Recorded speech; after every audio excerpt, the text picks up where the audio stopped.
Okay, so for the last couple days in class, we've been talking about immigration to the United States and Canada in the late early 1900s. I'm here with my Uncle Frank Vento today. Even though he came a little bit later than the time period that we talk about, his story is very, very, very similar to what has been discussed in class. And I wanted you to hear firsthand from an immigrant that came to North America what his experience was like. So I am here with my Uncle Frank. Uncle Frank, the first question I'd like to answer to talk about is what was your hometown like? The town that you were at, grew up in Italy, what was that town like? My hometown was a small community. There was a lot of farming and industry. My name is Frank Vento. I born in 1936. 1942, the Second World War, the American soldier, they came through my hometown, and I remember the soldier, they used to candy to the people. 1946, I started working construction, which I love in my work. I did a construction work for 64 years. Then the time came to come in Canada. I used to work in my hometown, and every week I used to bring the money to my mother. I was working 6 days a week, which was equal to $12 a week.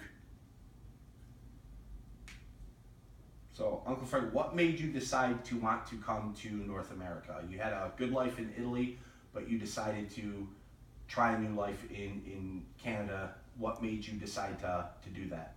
Well, they're making me decide to do that because there was a much more better opportunity to come in Canada, which I did, and I left 1956.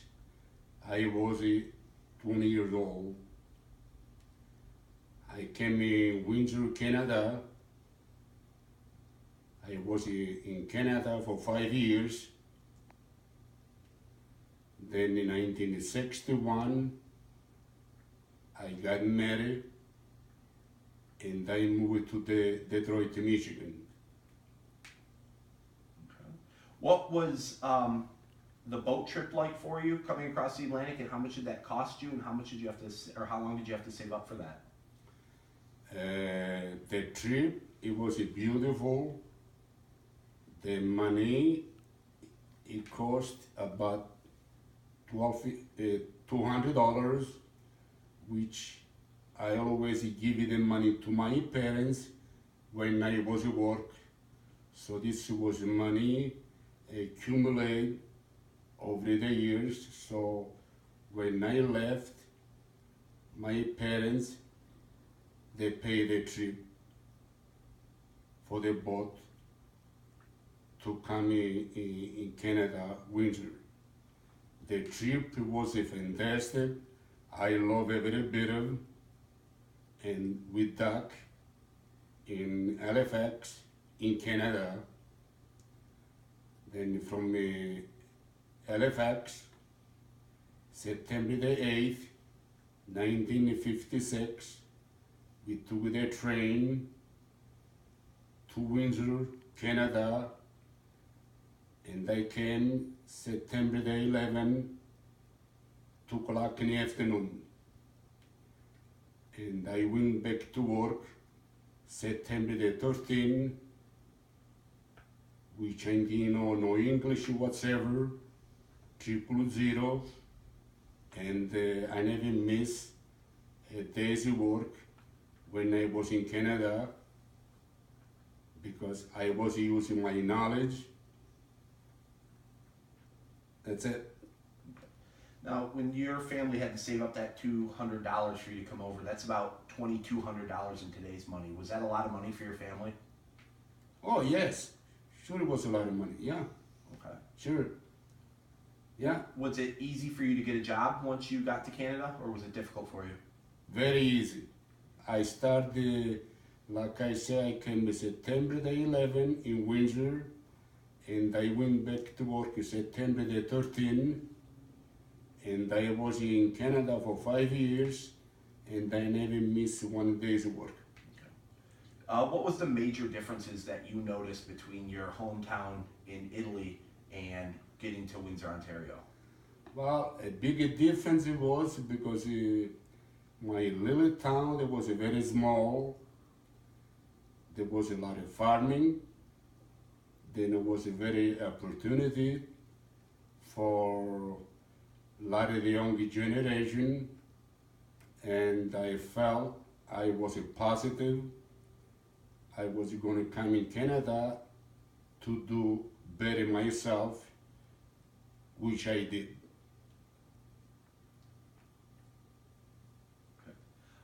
Did you face any difficulties coming to Canada in the United States? Was it difficult? Any problems that you faced along the way?